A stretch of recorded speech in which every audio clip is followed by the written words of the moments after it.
like to read some excerpts from the Talmud, and then maybe one also from the Midrash, but I'll have to explain them at Midrashes. We read some things, not last time, but the time before, from Pirkei Avot, from the Ethics of the Fathers, which is part of the Mishnah. It's actually a non-legal part of the Mishnah. It's not about Jewish law. It was just about life. So I'm going to take some ideas like that from the Talmud now. The first one is actually going to be a discussion of the halachic, I would call it the halachic way. I'm not sure what else. The question, one moment, let me just look for this. Look for the, one moment, I want to look for something. Verse, I can't do that.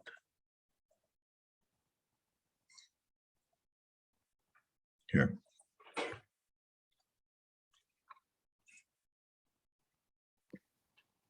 אנחנו תלמידים טובים. What? Is it correct?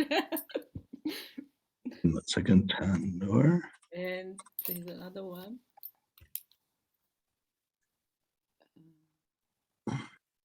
אתה מורה טוב. כן, תודה רבה. I don't know what you're saying. You don't know what you're saying. What's the point? Did I say it correctly? Yes. Okay, let's look in Leviticus 11:35. You have it in your Bible, Leviticus 11:35. Leviticus 11:35. Oh, Gabriela just joined also.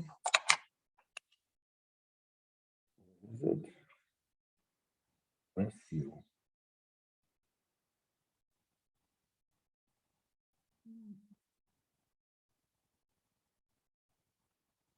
Right here. Okay, do you have it? Leviticus 11, what did I say? Did anybody find it? Claudia, did you find it? 35 from 11. Yes. 11, 25. Yes. Yes. 35. I want to make sure it's the right one. Hold on.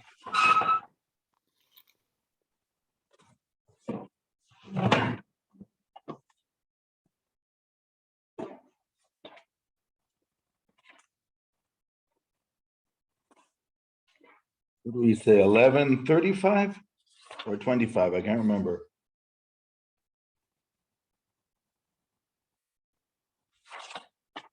Do we say 35 or 25? I can't remember.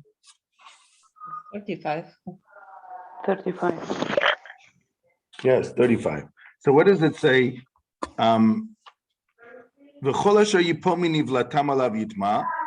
Anything which the carcass of this non-kosher animal fell upon it will become impure, right? Is that what it says?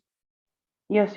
Whether it is an oven or a stove, it should be broken because it is impure. Is that what it says in Romanian? You want to read it, please? Yes. Orice lucru pe care va cădea ceva din trupurile lor moarte va fi necurat. Cuptorul și vatra să se dărâme. Vor fi necurate și le veți privi ca necurate. Okay, thank you. So what does that mean? Let's say I have, in antiquity, ovens were made out of stones.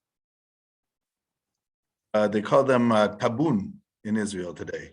An oven made out of stone looks something like, this. Have the stones. It's a little hard to do it on this board.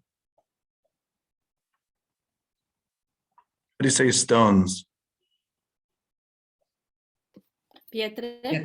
Pietre, like pierre, yeah, in French. So you have like an oven made out of stones. And then inside the oven, you put the food. You might put a pot inside the oven, right? So the oven is made out of stone.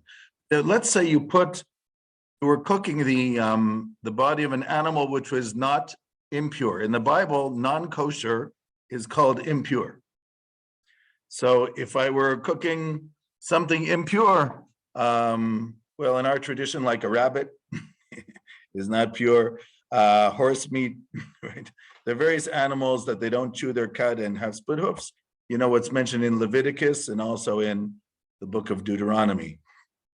So it says that an oven like that, if I put an impure animal, let's say, and cooked it in the oven, I would have to destroy the oven and build it again. Now, there's the discussion in the Talmud. If I destroyed the oven and broke apart the rocks, can I build the same oven from the same rocks? Or do I have to bring new rocks in order to build the oven? Is the very fact that I destroyed the oven enough from the Torah's point of view, or do I have to bring new rocks which were not used before? So New that's the rocks. question. New Okay, rocks. well, that's a controversy. A controversy means there's two sides, there are two opinions. And there is a discussion in the Talmud, in the tractate of Bava Metzia, exactly on this issue. You have to bring new rocks, or is it enough to break it? Now here, this is the Talmud Bava Metzia 59b, and the discussion is about decision-making. But the discussion is not about general decision-making, it's about, there's a different issue here. Remember, the Torah is a legal book because it is giving commands, just like in every law book. On the other hand, the Torah is a divinely given legal book. So you can say, what's the difference? You can have a Napoleon law, you can have Roman law, you can have Torah law, right? That's true. You can look at Torah law just like you look at any legal book and have a discussion of the law, which is what the Talmud does. But there's another thing. Let's say I'm having discussion of Jewish law, which in Hebrew we call halacha. Halacha literally means to walk, but that's the connotation for Jewish law, halacha. So it's the path that we walk in. The idea of using law as a path is not unusual. In the Islam, they call their law Sharia, which means a path. And in China, they talk about the Tao, which means a path. So it's not unusual. So anyhow, halacha means the path. Now, the problem is like this. When you have a discussion of law, you bring rational arguments. But let's say I was having a discussion of law and all of a sudden a prophet shows up. Isaiah. Okay? So you would think, okay, why do I need to discuss these things? I can ask this guy. He has a direct telephone line. But let's say there are no prophets. And they're just people who have divine inspiration.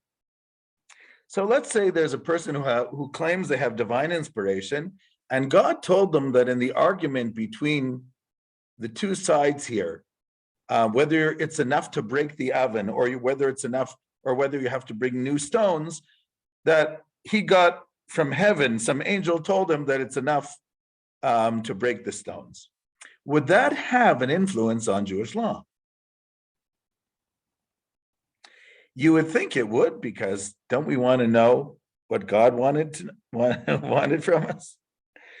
The Talmud is going to say no, because once the law is given to human beings have to discuss the law like they would any legal book.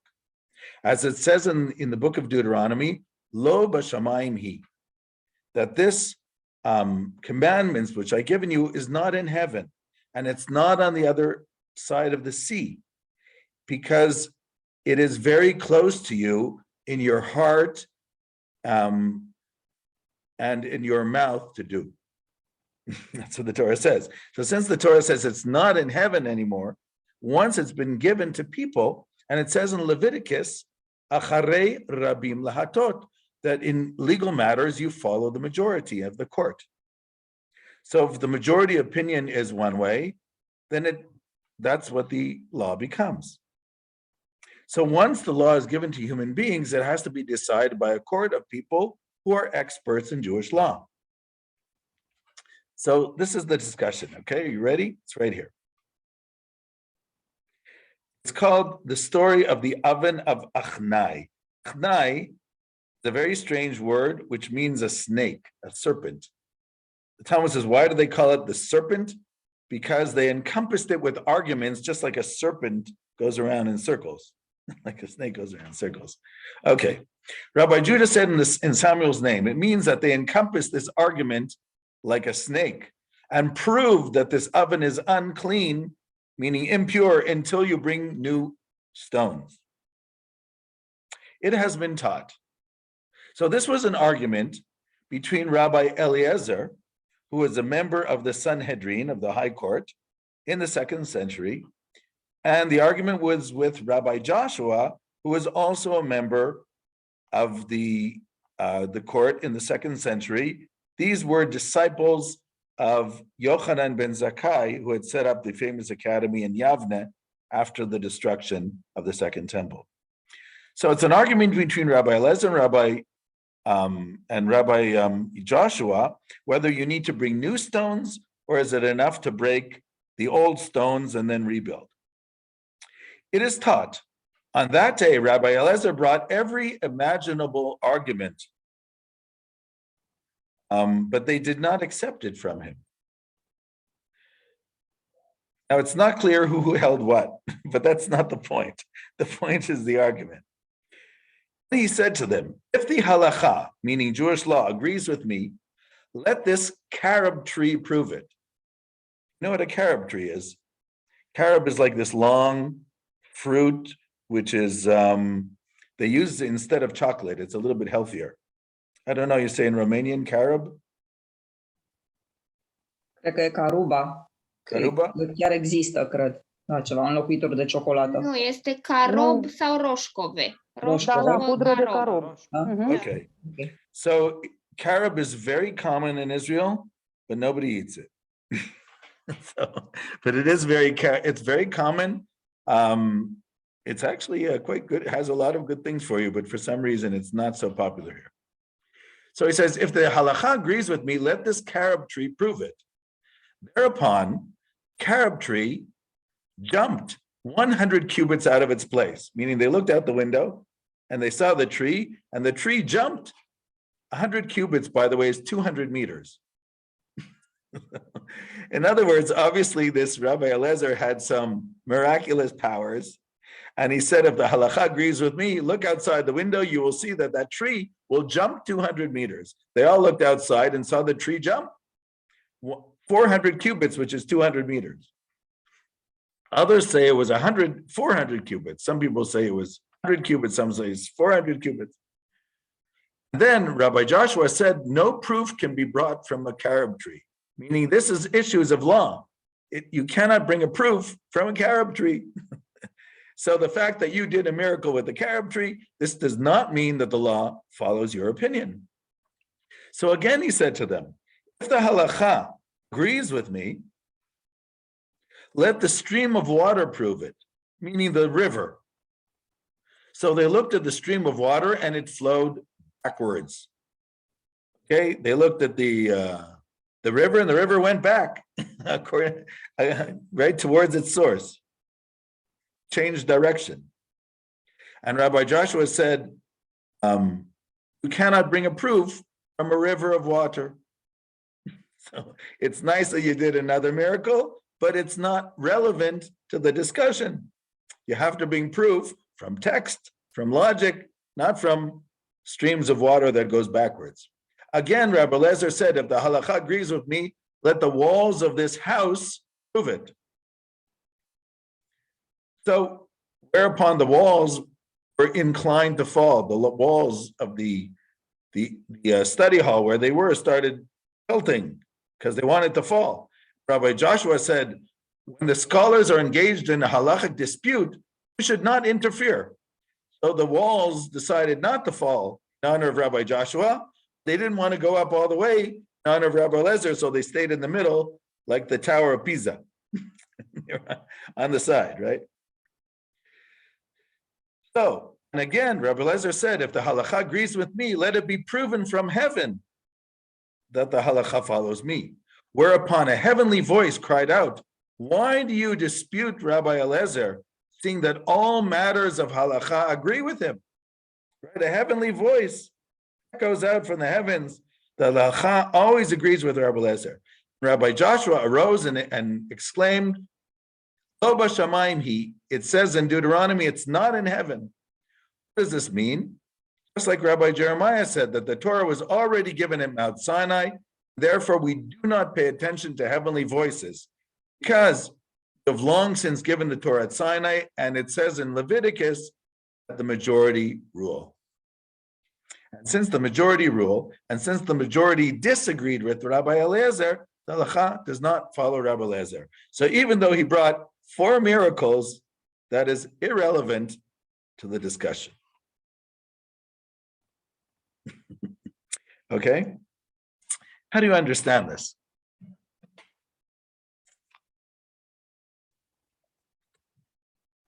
Is the story clear? Is it claro? So somebody want to explain what does this mean, this story?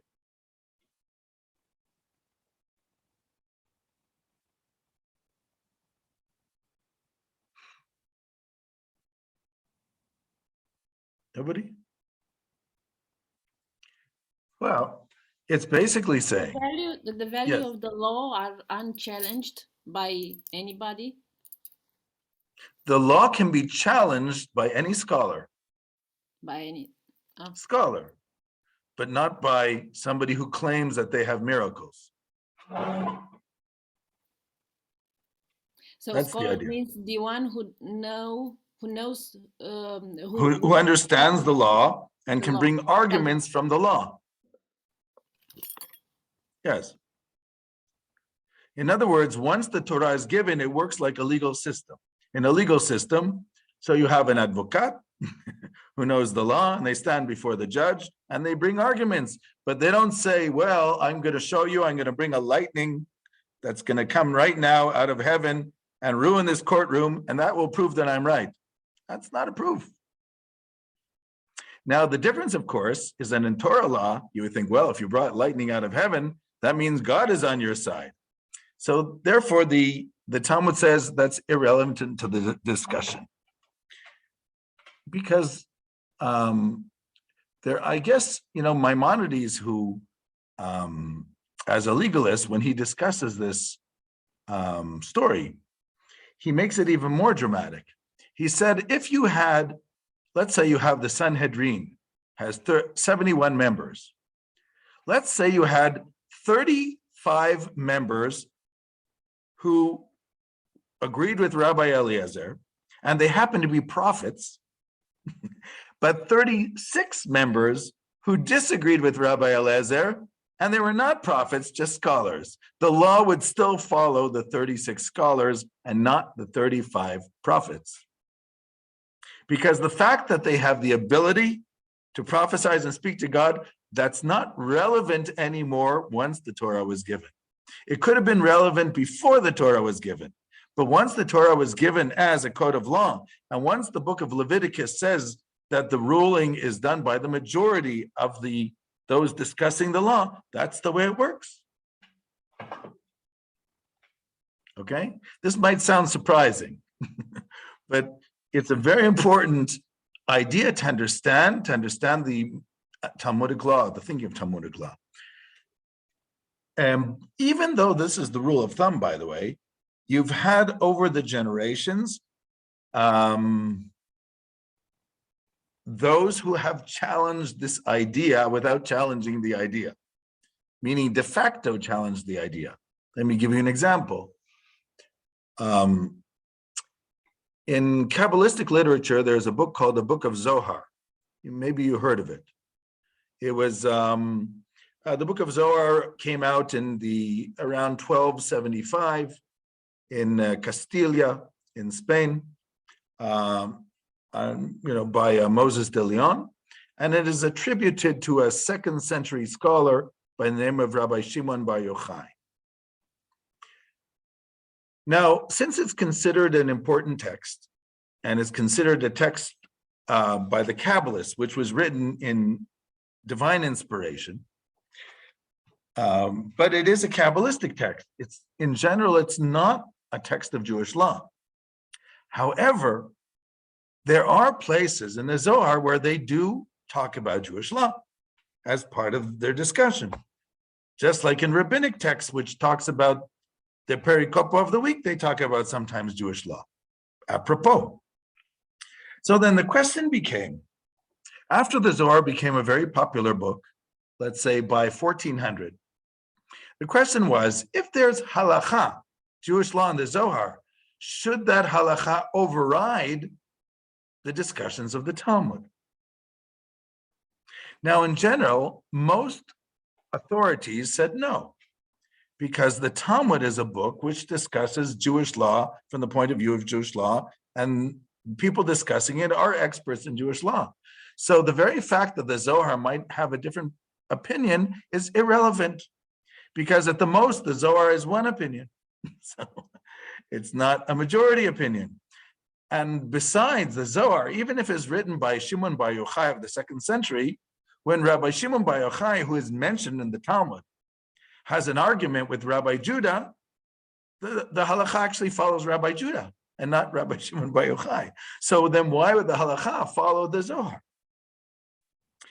Most Ashkenazic Jewish authorities follow this line and say that whatever Jewish law is mentioned in the Zohar is irrelevant to the discussion of Jewish law. However, there were dissenting views about this. For instance, we mentioned the Code of Jewish Law. Did I mention that at any point? Or maybe we didn't get that far, I don't remember. The Code of Jewish Law, which was authored by Joseph Caro, did I mention that? I did mention him. Joseph Caro had an uncle whose name was Isaac Caro. Isaac Caro, who was also expelled from Spain in 1492, in a book that he has on Jewish law, the laws of the family, what's called Even Haezer. So he has a discussion on if there, can you use laws in the Zohar for halachic discussion? And what he claims is like this. He says, if the Talmud says A and the Zohar says B, so then you cannot use the Zohar for halachic discussion because we follow the Talmud.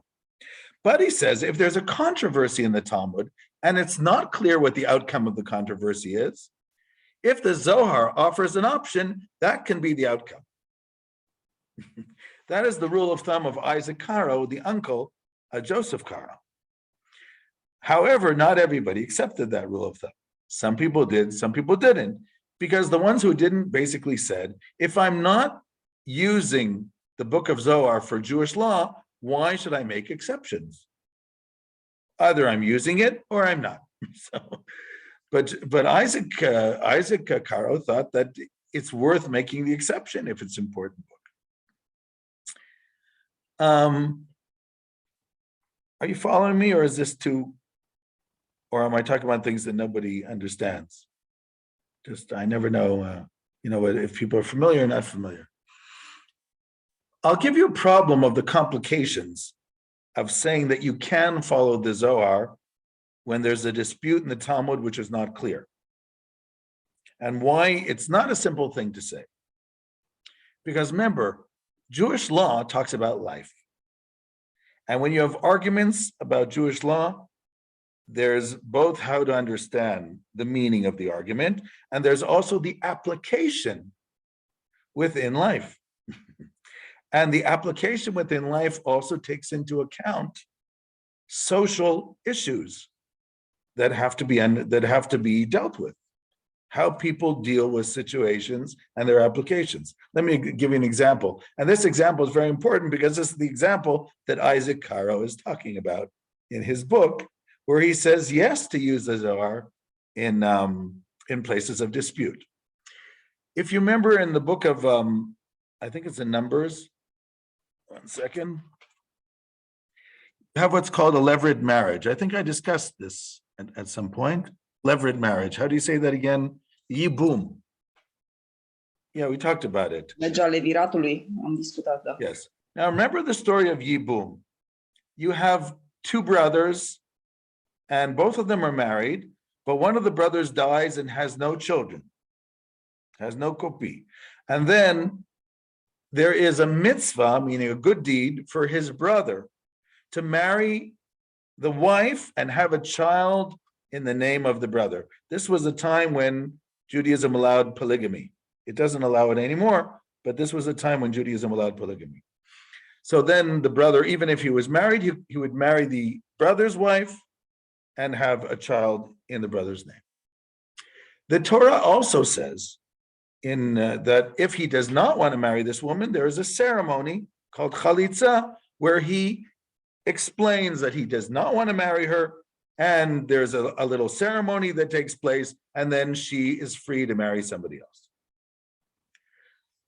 In biblical thinking, it was a good deed to marry this woman, to have a child in her late husband's name.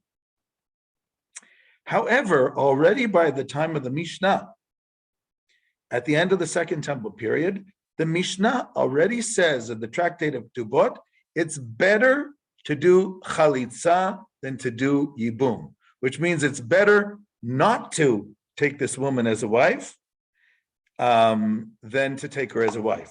So even though the Torah seems to prefer taking her to her wife, because the ceremony looks like a negative ceremony, like a derogatory ceremony against the man who refused to take her as a wife. But the Mishnah says it's better to do chalitza, it's better not to take her as a wife because it can create problems. And the Mishnah doesn't state what problems, it just says it's better not to. But we know that Yibum continued for a while. However, by the 12th century, even as early as the 11th century, in Europe, specifically in the areas what we call Ashkenaz, which is France and Germany, the rabbis of Ashkenaz of the 11th century became 100% against Yibum. Now, they're not going to take it out of the Torah because it is a law. But since the Torah allows chalitza, which means telling the husband to refuse to do it, so the rabbis passed a law that the husband must refuse. This can be done because in halakha, the rabbis have the power to say to somebody, don't do something. They don't have necessarily the power to say yes to do something when it comes to a Torah law. But they can say about a Torah law, hold back and don't do it. And especially since here there's another option where the Torah itself says you can do chalitza, they enforce that, and Yibum was not allowed. Why was it not allowed? Because of the fact it can create problems and which would bind this woman into a marriage she would not want to get into. For instance, let's say the brother who died was Bill Gates, a Jewish Bill Gates, okay, because it's only this is only a law among Jews. Okay, so this woman now has lots of money. So now the brother might want to marry the woman because he wants the money, and not because he cares about his deceased brother or because he cares about the woman, which means he will manipulate her into a marriage which she might not want, and she will not even have the ability to get out of the marriage. So because of these problems of blackmail and whatever, the rabbis decided it's better to do chalitza, carte blanche. Tell everybody to do chalitza. And that's it. So, and besides, if this woman really wants to marry the brother and he's not married, they can get married after. So, after they do the chalitza. But the point is that it's not a healthy thing to do, and it creates lots of problems in society. Okay, so that was basically what the interpreters of the Talmud came to this conclusion in the 11th century, and it became very widespread, specifically among Ashkenazic communities, less so among Sephardic communities. But what happened was, that's what Isaac Karo, who is writing in the early 16th century, end of the 15th century, in Sephardic communities, he's actually saying, well, maybe we should prefer Yibum because the Zohar prefers it for mystical reasons. You see the problem? Once you prefer something for mystical reasons over real problems that people have, you are treading in a minefield. You know what a minefield is? You step the wrong place and boom, where the bombas are. Teren minat. Yeah, it's not a smart thing to do.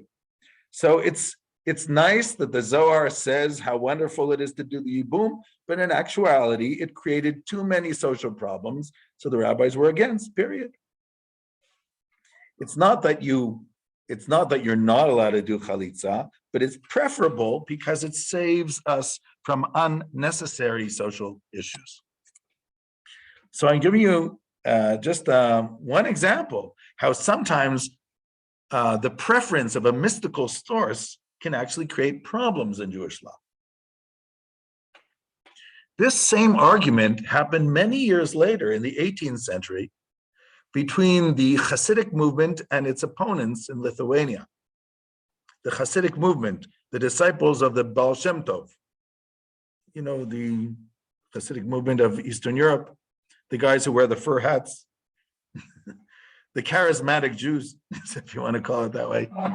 So, because the Hasidic movement saw its rabbis as spiritual leaders more than they saw them as legal advisors. So if in the non-Hasidic world, you go to the rabbi to ask questions in Jewish law, and that's it.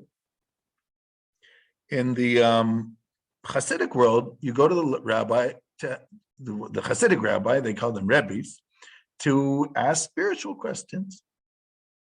Now, asking a spiritual question is okay if you want somebody to guide you spiritually, but if you think it's because they understand the inner secrets of the heavens, and they're going to tell you what's going to be in the future and who you should get married to and where you should live, it becomes problematic. Or whether you should go to this doctor or that doctor, because God said so. So this was looked upon very negatively in all non-Hasidic rabbinic leaders. That's one of the reasons why you had this arguments between the Hasidim and the non-Hasidim. So I want to explain the problem here.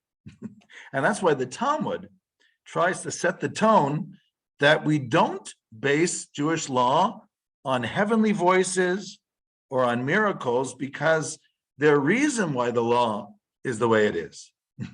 A lot of things have to be taken into account.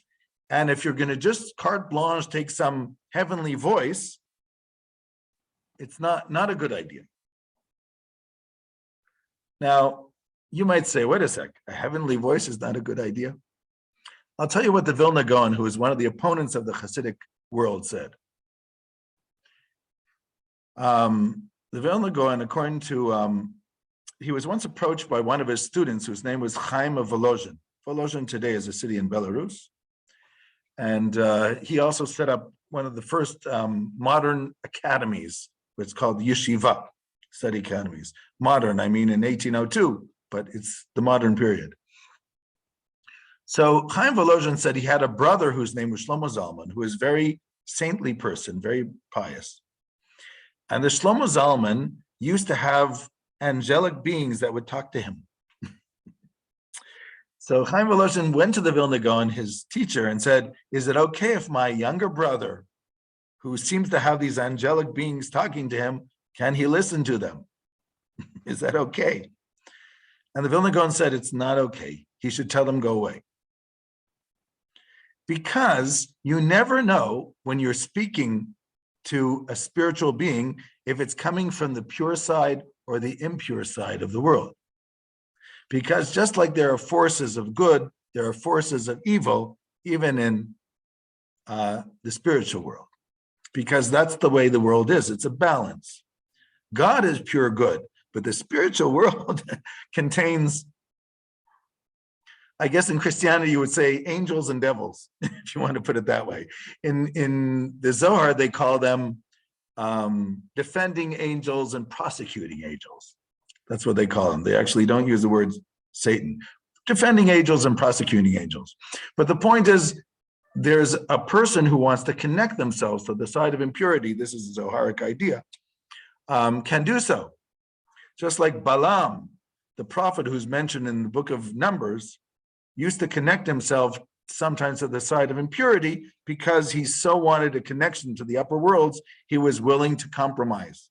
So if it didn't come from purity, he would take it from impurity, whatever he could get to understand the upper worlds. Again, this is not a Talmudic idea, but it is a Zoharic idea. So the Vilna Gaon said, since you don't know where you're connecting to, because you're not a specialist in the upper worlds, and besides, he said, even if you were connecting to the pure side, because you're living outside of Israel, Israel's called the Holy Land, and we're very far away from the period of prophecy, there's always a mixture of truth and falsehood in whatever you're going to receive, and you don't know how to discern between the two. That's it. So he said, just tell them bye-bye. That's what he told them. So, but this again is a way of looking at, sometimes you can connect to what we think is the spirit, and we can also make mistakes. There are a lot of people who think they connected to God by drinking Jack Daniels. Right? It's possible. You even have people actually who became very spiritual after taking drugs, LSD and things like that. But the question is, if you really, in ecstatic Kabbalah, those who want to do techniques in order to reach what we would call astral ascent or out-of-body experiences of spirituality, at least in Jewish tradition, they never take substances, because you want to be clear of mind when you're doing this, because there's enough problems. So you don't want to start on a left foot. If you're not clear of mind, you don't realize what you're doing, and you might go in the wrong direction. It's like driving a car at 200 kilometers an hour. You want to be very clear of mind when you're going that fast. So when you're entering realms which are above the human realm, you want to be very clear of mind to know exactly what to do, because it's very easy to make mistakes. So if they use techniques, the techniques are not substances. The techniques are usually fasting, prayer, use of mystical names of God, use of names of angels, study of the Bible, of the oral traditions, of mystical texts. Those are the type of techniques that they use. Abulafia also uses both names and letters of the Hebrew language and things like that, but not substances. There are other traditions that have used substances, but we know, for instance, in the traditions of the Baal, which was one of the idol worships mentioned in the Bible. If you remember the story in the book of Kings 2 of Elijah and the priests of the Baal on Mount Carmel. So it says that the priests of Baal, when they wanted to call out to the Baal, their god, the Baal, so they would cut themselves. And this act of cutting yourself was a technique in order for the pain of the body would create an out-of-body experience, because your body hurt so much that you had to shut the body would, when there's too much pain, the body shuts down in the brain, the feeling of pain, and then you don't feel your body. So they would use that technique to try to get out-of-body experience. And in the story there with Elijah, it says, Vayit godedu kedarkam, which means they were cutting themselves as they normally do. So, they would make little cuts in their bodies to give them this out-of-body experience, which is a technique that they used to force an out-of-body experience. In Jewish tradition, we don't do this. People using ecstatic methods don't use such like that. But I'm just saying, in antiquity, you had all different methods that we know about that people would do to try to force some type of out-of-body spiritual experience. Okay, so this all started with our discussion of what is the relationship of Jewish law to miracles. And I said the Talmud is trying to explain that we are now in a different part of history. Moses already gave the Bible, the Torah, and according to our tradition, even the basic elements of the oral tradition. And therefore, at this point, we discuss the laws of the Torah like a legal system. And even if we have to apply them to new circumstances, we use the rules of thumb that we were given. There's the 13 principles of Rabbi Ishmael and the 7 principles of Hillel and the 33 principles of Yossi Haglili. So they're principles of how to apply the law. And the discussions are usually based on earlier cases and not just discussions of the text, but also of earlier cases like in the Mishnah. I want to, though, continue this story because there's an interesting continuation to the story. Let's see, where is it continue?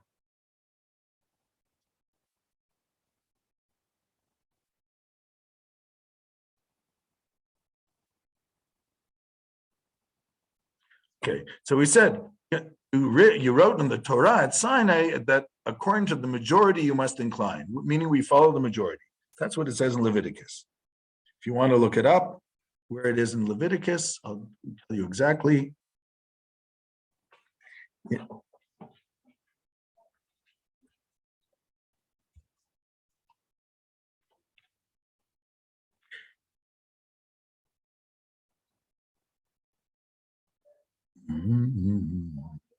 Okay, where is it? Oops.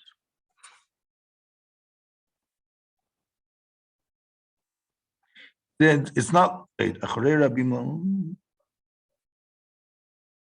oh, excuse me, it's Exodus 23:2. Exodus 23:2. It says, do not follow the majority for evil, and do not answer on the dispute, but follow the majority for a decision, for an incline.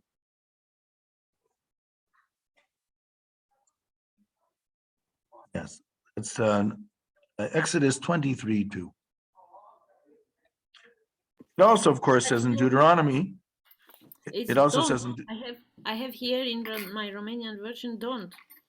no, it says don't follow the majority for evil. Yeah, first. Yes. Keep And going. then și la judecată să nu urmezi celor mai mulți. And then don't wait, how does it say again? Don't get ca să te abazi de la dreptate. At the end, it says follow the majority to incline to a decision. Yes. In a decision that has to do with good things, not with bad things. In other words, even if the majority of people decide, okay, we're all going to be bad people, you don't follow them. If you're talking about justice and matters of law, and everybody are good people, then you follow the majority. That's the idea. Where are we here? Okay. Yes. Now, in the same place in the Talmud, after that story, which I just told you about, Rabbi Joshua and Rabbi Lezer have this dispute about this oven. The Talmud gives an anecdote, an anecdotal story which happens just after this. It says a fellow by the name of Rabbi Natan met Elijah. By the way, the Talmud has a lot of these stories of somebody who bumps into Elijah. If you remember in the book of Kings 2, Elijah never dies. Because he's never died, so according to Talmudic tradition, you can bump into him. Since it's never happened to me, so I can't tell you how it happens, but there's a lot of stories like this in the Talmud, people meeting Elijah in all different unusual ways. The Zohar, by the way, right in the introduction to the Tikkun Zohar, claims that you can meet Elijah through your mind. But the Talmudic stories seem to imply that people are bumping into him in all the different places. If you remember on the night of Passover, we opened the door to greet Elijah right after the meal. That's our tradition. We open the door for Elijah, and hope, because if you remember, according to the prophet Malachi, he says that the day will come when Elijah will return, and he will bridge the gap between the children and their parents. According to our tradition, Elijah comes before what's called the day of God in order to tell us that it will be soon. So this Rabbi Natan bumps into Elijah and says to him, "What did the Holy One, blessed be He, do in that hour that there was an argument down here? During the time that there was an argument in the Sanhedrin between Rabbi Eliezer and Rabbi Joshua about this oven, whether it's pure or impure, what was God saying?" Okay, so he was interested. What was God saying? So Elijah laughed. Oh, he said, excuse me. He said, God laughed with joy and said, "My sons have defeated me. My sons have defeated me." Do you understand what that means? So this fellow, Rabbi Natan, bumps into Elijah the prophet, and he says, "Elijah, tell me, you go up to the heavens all the time. What was God saying when they had that argument in the Sanhedrin?" So he said, "Oh, God was laughing and saying, 'My sons have defeated me,'" which means that even God agreed that it was according to the opinion of Rabbi Eliezer. Okay. So in other words, the Talmud's trying to make it so dramatic that even if God thought that that Rabbi Eliezer was correct, it's irrelevant because God told us that we have to follow the majority. So he's not going to change what he said in his Torah. He's just going to laugh. That's it. Right. On that day, all the objects which Rabbi Eliezer had declared clean were burnt in the fire because it was not, the halacha did not follow him. So obviously it's Rabbi Eliezer who said you can use the same rocks, by the way. Then they took a vote and they wanted to excommunicate him. Anyhow, it was a very, not a great, but in the end, and they wanted to, and they couldn't because a calamity, we'll read it. It's a very unusual story. They took a vote, they wanted to excommunicate him and said, "Who shall go and inform him?" Because they thought it was wrong for somebody to bring miracles to prove their point of view. "So I will go," answered Rabbi Akiba, "because I don't want an unsuitable person to go and inform him, because that could destroy the world, because he has a lot of spiritual powers, Rabbi Eliezer, and I want to inform him the right way." What did Rabbi Akiba do? He put on black garments and wrapped himself in black. And he sat 4 cubits from him. 1 cubit is the size of your hand, by the way. So 4 cubits is 2 meters away. "Akiba," Rabbi Eliezer said to him, "what happened in particular today that you came over?" Akiba said, "Master, it appears to me that your companions are trying to separate themselves from you." Thereupon Rabbi Eliezer also rent his garments, meaning tore his garments, took off his shoes, and sat on the earth, with tears from his eyes. And because this Rabbi Eliezer was such a spiritual person, when he started crying, the world was smitten. A third of the olive crop was destroyed, a third of the wheat crop was destroyed, and a third of the barley crop was destroyed. And some say that even the dough in a woman's hands when she was making the bread would swell up, etc. And then at Tanatot, we even have another story that says, "Great was the calamity that befell on that day, for everything that Rabbi Eliezer looked at was burnt up. And when Rabbi Gamliel, who was also a member of the Sanhedrin, was traveling in a ship, there was a big wave that arose and wanted to drown his ship. He said, 'It appears to me that on account of this, Rabbi Eliezer ben Horkonos, there is this wave.' And he had exclaimed, he said, 'Sovereign of the universe, you know full well what we did was not because of our own honor. It wasn't even the honor of our father's house. It was for your honor that there should not be too many opinions in Israel.' Then the raging sea subsided." So here Rabbi Gamaliel is explaining exactly what the problem was. The problem was the majority had already expressed their opinion that you had to bring in new rocks to build this oven. And even though Rabbi Lezer really thought that he was correct, by bringing arguments for miracles, this is not relevant. And therefore, we have to decide the law according to the way people understand. Okay? Do you find that unusual? The story. It's also to save Jewish law from anarchy, because you have too many people who pretend that they talk to God. You know, one of the problems in general with religion is believing in God is something which is probably the basis of morality. But there are too many people who pretend to represent God. Those are the ones who are making the problems. God never makes the problems. It's people who pretend to represent God who make the problems. That's the problem. You know, it says in one moment. It's also Malachi. It says, wait, one moment. Let me check again if I can never remember.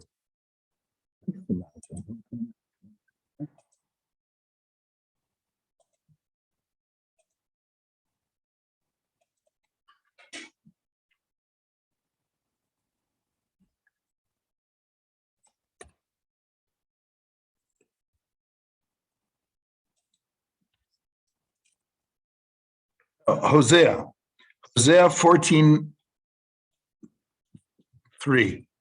Hosea 14:3 says, "Return, O Israel, up to the Lord your God, because you have fallen in sin. Return, O Israel, up to the Lord your God." So I always explain this first. Why does it say up to? Because when you return to God, you return up to God, but you're not God. There are too many people who think they become so spiritual, they think that God needs somebody to take his place. It's okay, that is already taken. So you don't have to pretend that you're taking God's place. There are too many people, they become so involved and, you know, they become new religious, and all of a sudden they think they know everything, and all the angels of heaven are talking to them. So, but really it's just the voices of their own head. So it's very important then to, be careful. Judah Halevi wrote in the 11th century in his book, The Kuzari, in Spain. He said that the idea that God can speak to human beings is both the basis of faith and of heresy.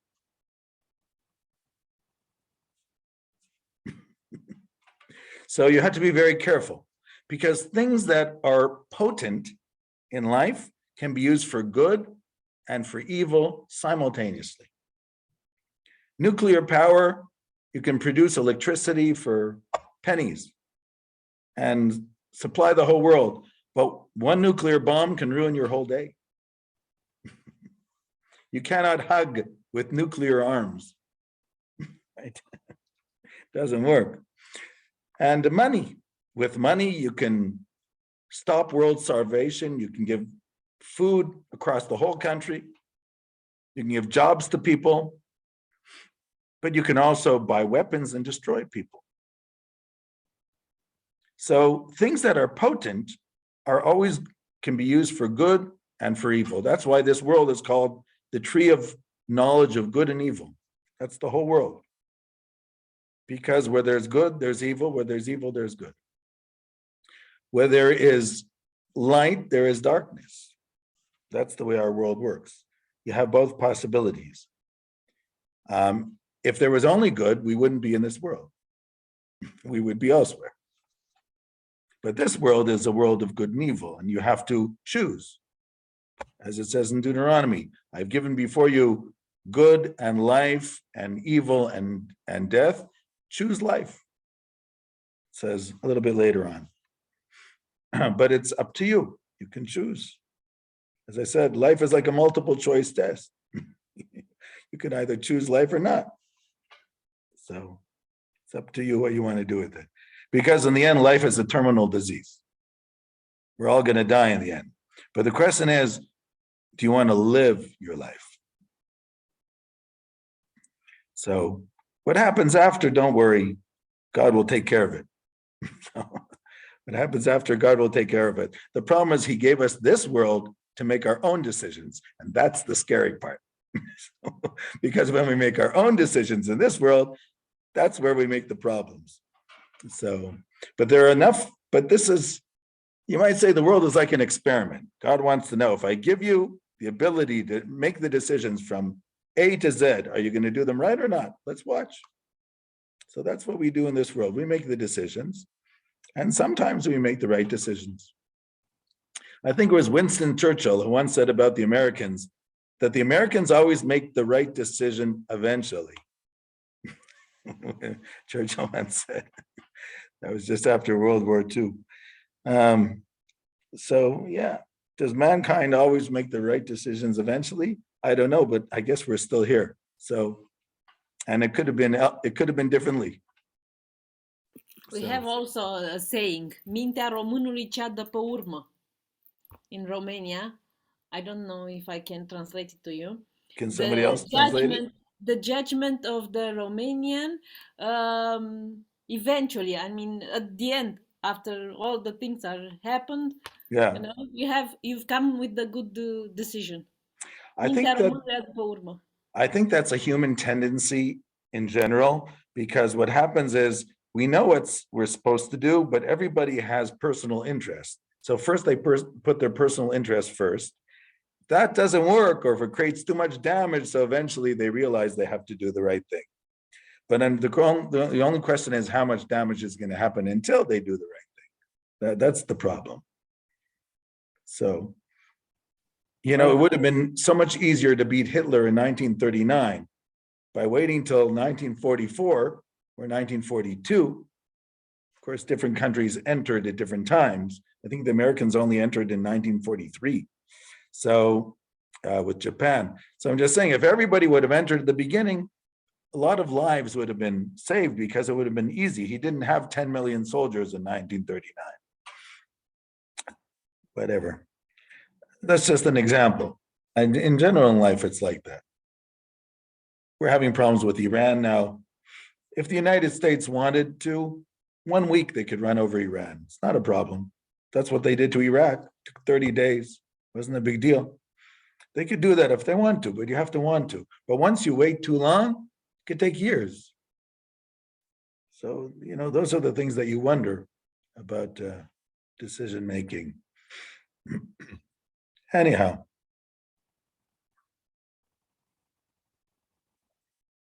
Okay, that was the first thing I wanted to read. Now I want to read another story. This one is very different than the one I had now is a discussion of Talmudic law vis-a-vis somebody who claims to have prophetic abilities or miraculous abilities. And so the Talmud is trying to set things straight. Look at ourselves as a legal system, because Torah says in Exodus, you follow the majority.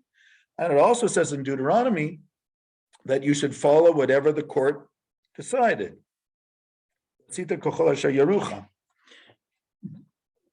You want to know where that is?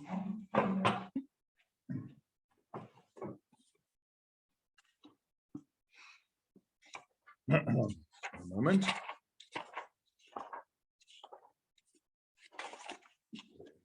Hold on.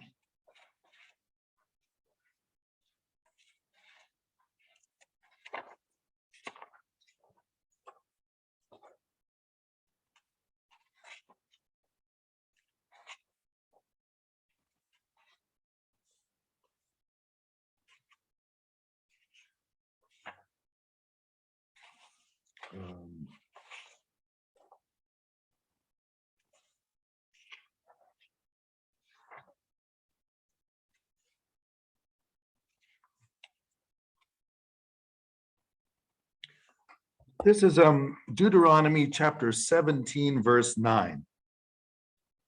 Actually, verse 8. Somebody wants to see Deuteronomy chapter 17, verse 8. Somebody have that? It's verse 8, 9, and 10.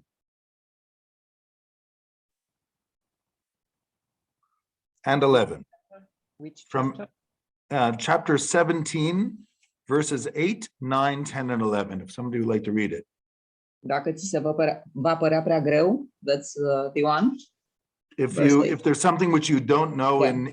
in the law, yes. Dacă ți se va părea prea greu de judecat o situație privitoare la un omor, la o neînțelegere sau la o rănire, cazuri de ceartă înăuntrul cetății tale, atunci să te scoli și să te sui la locul pe care Domnul Dumnezeul tău îl va alege.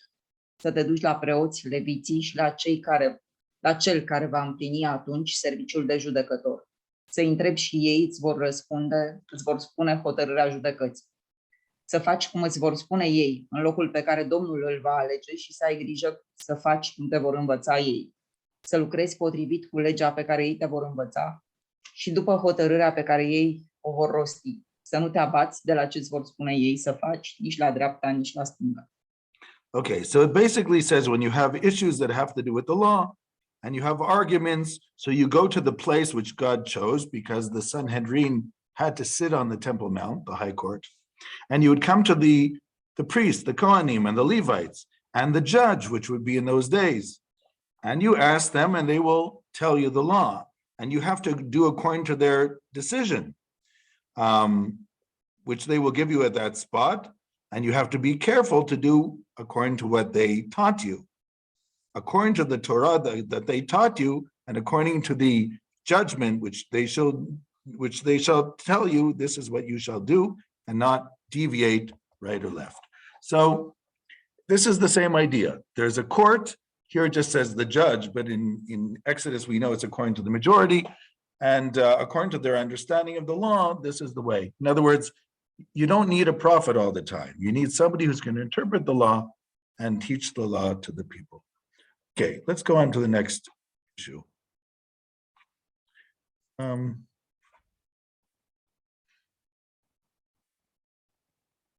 want to actually bring a story.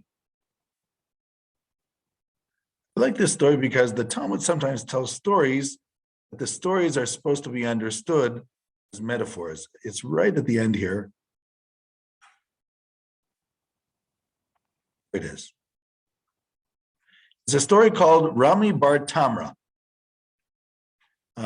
It's in the tractate, I forget where it's taken from. I think it's the tractate of Chulin.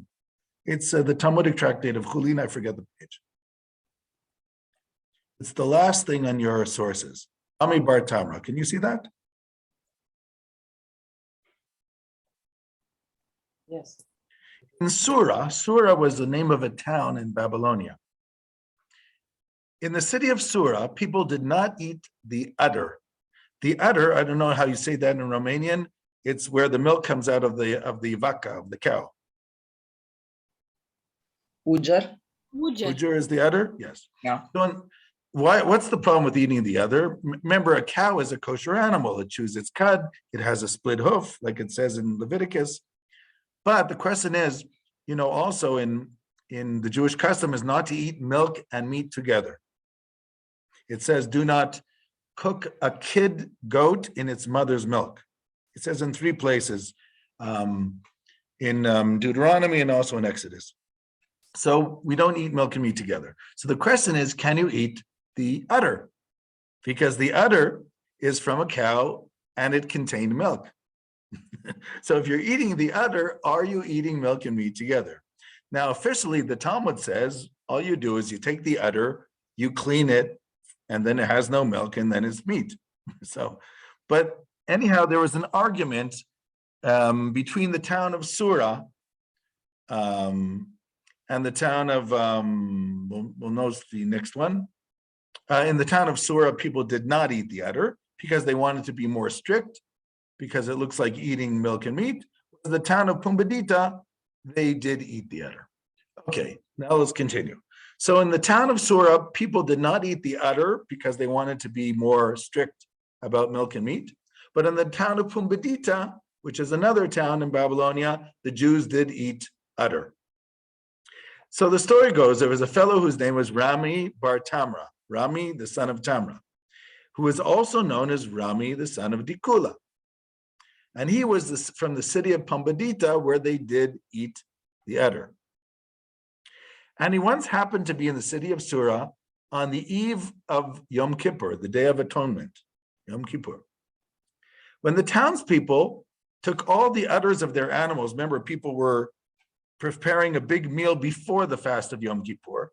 And obviously, they were also slaughtering cows. So whatever udders there were of the cows, or it could have been a goat or a sheep, they threw it out because in their town, they didn't eat the udder. So they took all the udders of the animals and they threw them away. So this Rami, who came from a different town, Pumbedita, where they do, he collected the udders and he ate them. Right? He collected them. I guess he built a fire and he cooked them over the fire, and that was it. So then when the townspeople saw that he ate the udder and he wasn't supposed to, they brought him before Rabbi Chista, who was the chief rabbi of the city of Sura. Okay? Meaning they were angry with him that he did this. And they brought this foreigner who came from the city of Sura to the Rabbi Chista. And Rabbi Chista said to him, "Why did you do this? Why did you eat the udder?" He replied, "I come from the place of Rabbi Judah, the town of Pumbedita, and Rabbi Judah permits eating the udder. So that's why I did it." Said Rabbi Chista to him, "Don't you accept the rule that when a person arrives in a town, he should adopt the restrictions of that town? The town that he left and the restrictions of the town that he entered. There's a Talmudic law that if you come to a new town, then you have to do the restrictions of the new town. You don't follow the leniencies of where you came from, or you might, or it's like disrespectful to the authorities of that town." So Rami replied, he said, "I ate them outside the city's boundaries. I wasn't in the town. I was outside the town limits because the garbage is outside the town's limits. So I wasn't actually in the town. So therefore, I did not have to be strict about this." Okay, so then he said to him, "Well, how did you roast them? Because you're not going to eat it without cooking it. And there was no water there, so how did you roast them?" He said, "I took kernels of grapes," meaning pits of grapes, and I burned the pits of grapes. That was my fire. So Rabbi Chista said to him, "Maybe the pits of those grapes were used for idol purposes. In Babylonia, you have a lot of idol worship. Maybe it was the pits of grapes that were used for wine for idol worship, and you're not allowed to use that." He replied, "These grapes had been lying around for more than 12 months. It was totally dried out, and therefore they weren't even considered food anymore. So it's not a problem." He said, "Well, maybe they were stolen goods. Maybe it belonged to somebody and you're using stolen things." Replied, "The owners, even if somebody actually owned this, would have not have taken it back home because there was already lichen among them, meaning it was infested with worms and maggots and lichen. It was coming apart, this thing that I use for fuel." Okay, so then Rabbi Chista said to him, "Why are you not wearing tefillin?" Jews, by the way, in Babylonia, at least scholarly Jews, would wear the tefillin all day long. You know, the box on your head and the box on your arm that we wear in the prayer service in the synagogue, the scholars would wear it all day long. So he said to him, "If you're a scholar, why are you not wearing tefillin?" He said to him, "I'm not wearing tefillin because I suffer from bowel issues. When you suffer from bowel issues and you have to keep running to the bathroom, you're not supposed to wear tefillin. That's the law." So he says, "I have bowel issues, and that's why I'm not wearing tefillin." So Rabbi Judah said to him, and Rabbi Judah said, if somebody who suffers from bowel issues is exempt from wearing the tefillin. So then he noticed that he wasn't wearing the fringes on his garment. We call the tzitzit, right? He says, "How come you're not wearing fringes on your garment?" He says, "Well, the coat that I'm wearing is a borrowed garment." And Rabbi Judah said, "You have a borrowed garment for 30 days, it's exempt from the fringes, from the tzitzit." While this was going on, a certain man was brought to the court of Rabbi Chista for not honoring his father and mother. And they bound him to flog him, to punish him. And thereupon Rami said to the judge, to Rabbi Chista, "Let him go, because we have already learned that every commandment carries a reward by its side, because honoring your parents, it says there's a reward to lengthen your days. This does not fall under the jurisdiction of an earthly court. Therefore, you cannot punish him for such a thing." Rabbi Chista said to him, "I see that you're very sharp." replied, if you would come to Rabbi Judah's school, it would show you how sharp I am. That's the story. Anybody follow the story? Let me tell you the story again, what just happened. There's this fellow, his name is Rami Bhartamra. And he, for some reason, the day before, the eve of Yom Kippur, meaning Yom Kippur starts at night. So that day, he goes to the city of Pumbedita, which is probably not too far away from his hometown, a few kilometers away. And in that town, people don't eat the udder. And I guess he didn't have any food. So he went to the garbage where people were throwing out the udders. He picked it up and he, once you put it in the fire cleans everything. And so he put it through a fire that he made from seeds of grapes, grape seeds. How do you say grape seeds? Struguri. Nu seeds, semințe de Semințe, sâmburi. sâmburi, așa, sâmburi, de Okay, struguri. then he made it out of grape seeds and he ate the udders. And then right away, somebody ran over to him and, and brought him to the rabbi of the city. You're not supposed to eat that stuff. We don't eat it. So the Rabbi Chisda says to him, how come you eat it? He says, in my city, we eat it. We don't see it as a problem. He says, well, you're not in your city, you're in our city. He says, well, the truth is I was outside the city limits, so I wasn't actually in your city. He says, well, okay, so you weren't in our city, but what about those grape seeds? Maybe they were used for pagan worship. He says, seeds like that, nobody would use. He says, maybe they belong to somebody. He says, there was already full of insects who would use that. Even if somebody owned it, they wouldn't want it. I just used it to burn to make the fire. So then he says, and how come if you're such a scholar, you're not wearing the tefillin? He says, because I have stomach issues. And how come you don't have fringes on your garment? He says, because it's not my garment. And for 30 days, if it's not your garment, you don't put fringes on it, it belongs to somebody else. And he says, well, I see you're sharp. Can you figure out what's going on in the story and why the story is there? Aside from the fact that he has an answer for every question, but what is the story really about?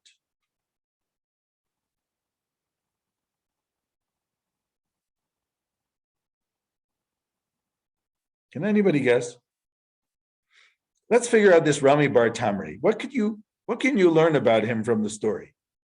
If you had to say something about Rami Bhartamra, what would you say about him just based on the story?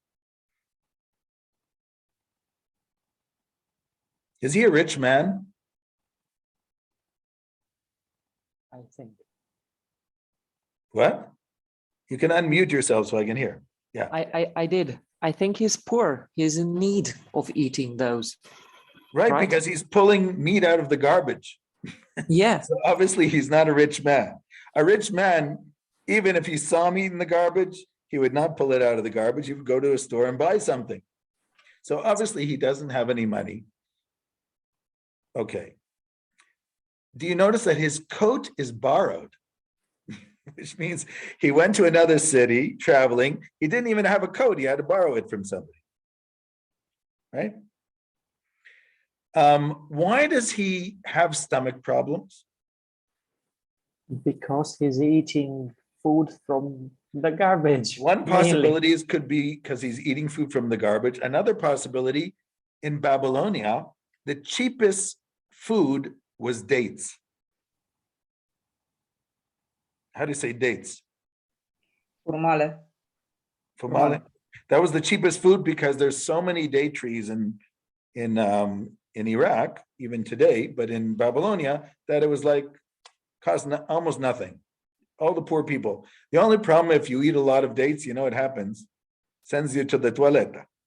So it has a lot of fiber in you, so you have to be very careful not to eat so much. But that was what he could afford. And obviously he used to eat a lot of dates and it gave him problems with his stomach. How do I know he used to eat a lot of dates? Because his name is Rami, the son of Tamre. Tamre in Hebrew, Tamar means a date tree. And when they say, some people call him Rami, the son of Dekule, Dekel in Hebrew is also a palm tree. The dekel is a male palm tree, and the tamar is the female palm tree. You know, palm trees, you have the male and the female. Only the female ones produce fruit. So you have the so tamar is a date palm, and the dekel is a non-date palm. But that was his name because obviously he was eating dates all the time because that's all he could afford. Now he comes to this city, to the community of Rabbi Chisda, the city of Pumbedita. And probably they saw him in the synagogue that day because there's an early service of mincha before the fast starts. And everybody saw he was a foreigner and nobody invited him for the meal before the fast. Really nice people. So, right? I mean, this guy has no food, he has nowhere to go, and nobody invited him to join them for a meal. And what does he do? He goes eat in the garbage, and it's so important to tell the rabbi that he's eating the wrong thing from the garbage. It's like, what's wrong with them? They're so involved in their legal issues, they can't even see this person in front of them who's a good person, but he's just poor. What can you do? They're poor people in this world, they exist. But you're so in your little world of your do's and don'ts that you're not even looking at this person. And at the end of the day, he did nothing wrong. But he, so the Talmud is telling us a story and reminding us that sometimes you have to look at the person who they are and not just look if they're abiding by the rules or not. So, and this is the Talmud as a legal text is warning us about this. People sometimes get too involved in their legal thinking that they forget that there's a person standing in front of you in the court, and not just somebody who's going to follow or not follow the law. Because people are not objects of the law. They are people before the law. So that's the way I see this story. The story, the flip side of the story is realizing that the people of Pumbedita were being much too critical against the person who really had nothing. So that's that we tend to be overcritical of other people and very forgiving about ourselves, which makes sense because with ourselves we know why we did what we did, even when we made mistakes. So it's easy to forgive ourselves. But other people, we figure they shouldn't make mistakes. They're supposed to do everything right. So the Talmud, the Mishnah says in Pirkei Avot, Al tadun et chavercha ad shetagia lemkomo. Do not be judgmental of your friend until you come to their circumstances. When you come to their life circumstances, then you can be judgmental. But when you come to their life circumstances, you might realize that they're doing a better job than you would. Because, everybody has their share of problems. I think it was Heschel who once said, show me a human being who doesn't have problems, and I'll show you a human being who's not alive. When you're living, you have problems. So it's just a balance between them. Okay. Let's see if there's anything short now, because I don't want to go too long today. Okay, that was the Rami Bhartamra story. It's one of my, I like that story. It's no,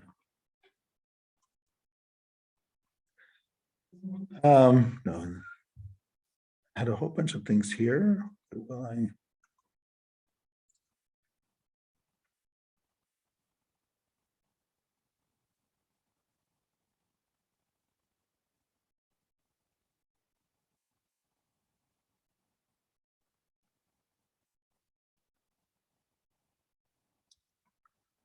Okay, I wanted to keep the things from the Talmud, so one moment.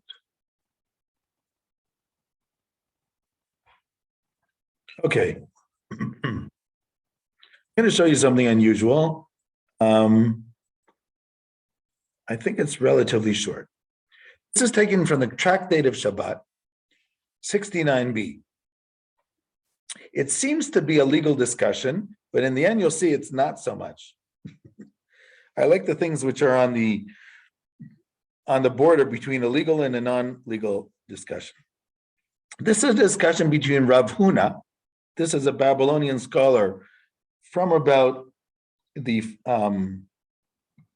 probably from the 5th century. Rav Huna said, if one is traveling on the road or in the wilderness and does not know when it is the Sabbath, so first you count 6 days and then you observe one. What does it mean? Do you remember that there was this movie called Castaway? What was the name of that guy? What's his name? Hanks. Tom Hanks, right. He's working for FedEx or something like that. And then the plane gets, there's a plane crash and he's on this island. So let's say have a Jewish Tom Hanks and he's cast away on this island. He wakes up and he doesn't know what day of the week it is. So according to Rabbi Huna, if you're traveling on a road or in the wilderness and you don't know what day it is, so the question is, remember on the Sabbath, we don't work. So if I don't know which day was the Sabbath, and our Sabbath, of course, is Saturday. So if I don't know which day is Saturday, so what do I do? Because we're not allowed to work on Saturday. So do you not work ever? What are you supposed to do? So this is a hypothetical question, but it's an interesting question. So Rabbi Huna says, you count 6 days and then you observe the Saturday. Whereas the other fellow, Chia Bar Rav, says, no, first you observe the Saturday and then you count 6 days. The Talmud says, where do they differ? What's the difference of opinion? Why does one say first count 6 days and then Saturday? And the other one says, first keep the Saturday, then count 6 days. Can anybody guess?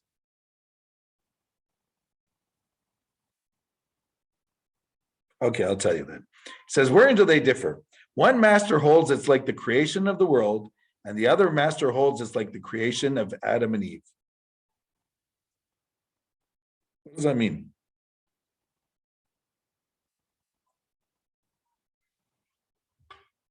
One of them says that you count 6 days and then you assume it's the Sabbath, and the other one says first assume it's the Sabbath and then count 6 days. What's the difference? He says it depends on if you're looking at the creation of the universe or if you're looking at Adam and Eve's perspective. Do you understand the difference? Who figured it out? Elena, can you figure it out? Yes, because Adam, the man, was created in a 6th day. Excellent. In other words, if you were looking from God's perspective, you see 6 days first, because God creates first the 6 days of the week, and then he rests on the Sabbath, on the 7th day. But Adam and Eve were created on the 6th day. So the first thing they saw was the Sabbath. And only after did they see Sunday, Monday, Tuesday, Wednesday, right? So the question is, you who suffered amnesia and you don't know which day is a Saturday, do we look from God's perspective and first count 6 days and then Saturday? Or do we look from the perspective of human beings, because we are all descended from Adam and Eve, and first we say tomorrow is Saturday, and then because it's as if the world is starting again for me, because I have no clue what day of the week I'm in. By the way, before I continue, I want to tell you a very interesting idea. When we count time, the year is 365 days because, this is not a trick question, because why is the year 365 days? Okay, you're in the humanities, not in the sciences, I understand. Okay, because it takes 365 and a quarter days for the earth to go around the sun, right? So you'll see the sun at the same place 365 and a quarter days later. Now, why is a month 30 days? Because it takes the Luna 29 and a half days to go around the earth. Why is one day 24 hours? Because it takes the earth 24 hours to turn around in a circle facing the sun, that the same spot on the earth will be the same. Why is a week 7 days? Because it says so in Genesis. It's interesting, no? That's the only reason. It is totally arbitrary that a week is 7 days. If you remember, in the French Revolution, which was also, I would say, a rebellion against the church, because in France, the church, the Catholic Church was really controlled the lands together with the aristocracy. They had a lot of power. So it was a rebellion really against both the authority of the government and the church at the same time. So one of the things that happened after the French Revolution was they wanted to create a calendar where you had 3 weeks in a month, which each one would be 10 days. So if months were 30 days, you would have 3 weeks of 10 days in order to get rid of the biblical notion of a week of 7 days. In other words, as a fight against the church, they wanted to change the concept of week into 10 days instead of 7. It didn't work because people went crazy, because it's really hard to change something like that. So it worked for maybe half a year, and then that was it. But it's very interesting that a week really is all over the world, all over the globe, but it seems to be from the book of Genesis or whatever. Anyhow, so I just wanted to point that out. So, in this discussion, the question is, I don't know, let's call him Robinson Crusoe, who's living on an island and doesn't know which day is the Sabbath. We'll call him Reuven Crusoe. So the question is, do you count 6 days first and then the Saturday, or first keep the Saturday and then 6 days? So it depends if you're looking for God's perspective or from man's perspective. Let's just continue for a moment. An objection is raised. It says in another source, if one is traveling on the road and does not know when is the Sabbath, you must observe 1 day for 6. Okay, what does that mean? Surely that means you count 6 days and then you observe 1. It says no, it could mean 1 day and then count 6. It's not clear. If so, it should say he should observe 1 day for 6. Excuse me, if so, instead of saying it should say observe day 1 for 6. It should state he should observe 1 day and count 6. Moreover, it was also taught in another source, if one is traveling on the road or in the wilderness and does not know when is the Sabbath, first you count 6 days and then you observe 1. In other words, they brought another source, like another Mishnah, which was really a Braita, which says you actually do count 6 and observe 1, and this is a refutation of Chiyah Barav.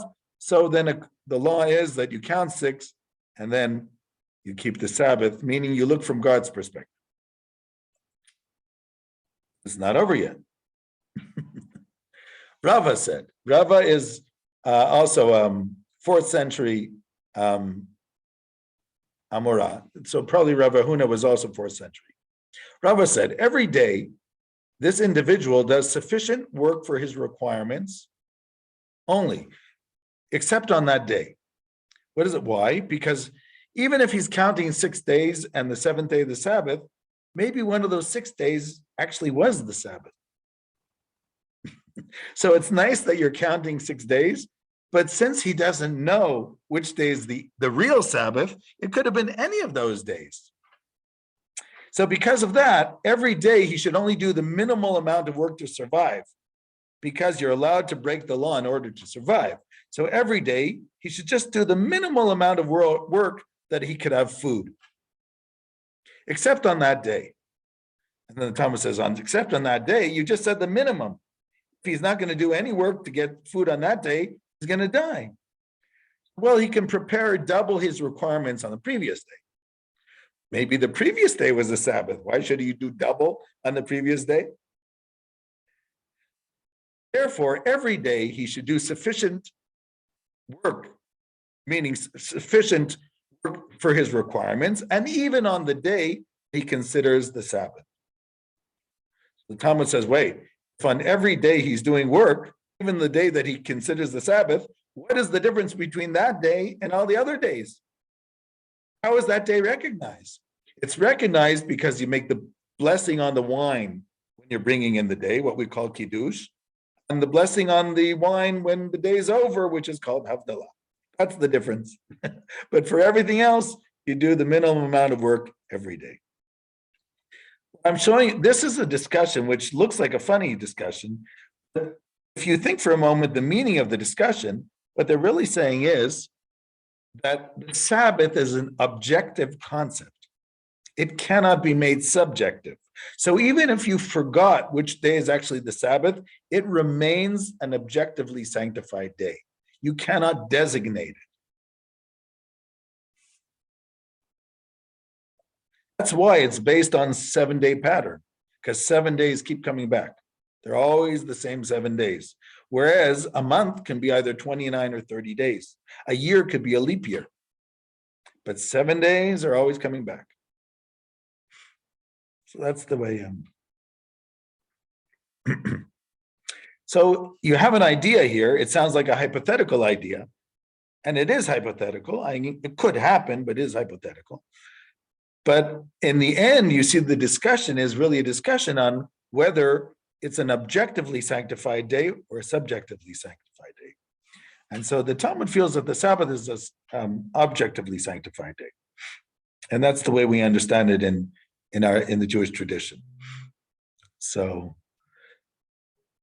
it's interesting, in the 11th century, Abraham ibn Ezra, who was a commentator on the Bible in Spain, who died actually in England.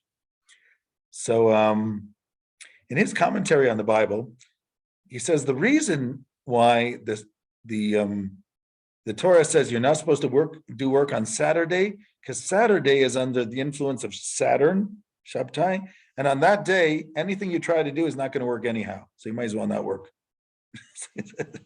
He was into astrology. So he says, astrologically, it's a bad day to start things, so might as well take a vacation.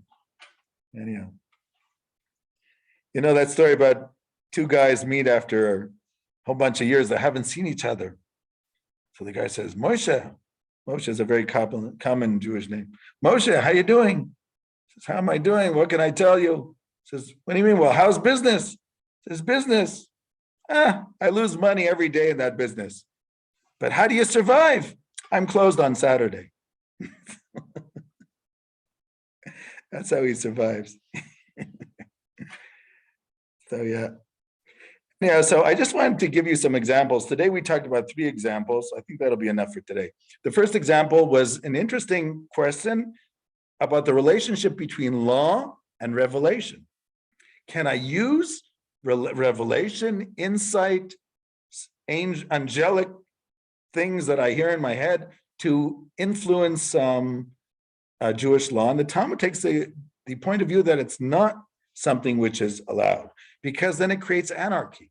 Once the law is given, the law is set, and it cannot, you have to watch out for anarchy. Somebody wants a spiritual experience because they want a relationship with God, that's fine. But as far as the law, that has to be out of the boundaries of such things. The second thing we saw was this story of Rami Bhartamra, which seems to show that sometimes people get overly involved in their legal issues and forget to look at the person who is standing before them. And then the third story about the man in the desert, which was a hypothetical question of what if you couldn't remember what day of the week was to say that there's such a thing as intrinsic sanctity. Just like we believe that Jerusalem and the land of Israel have intrinsic sanctity, we believe the Sabbath day also has sanctity that we have to follow. Okay, that's what I wanted to say for today. Thank you everybody for joining. And next week we meet again, right? I think only on the 23rd you have a break. Okay, so next week meet again. So shalom from Jerusalem. Bye-bye. Bye. Bye. Hey, by the way, the Zoom worked today.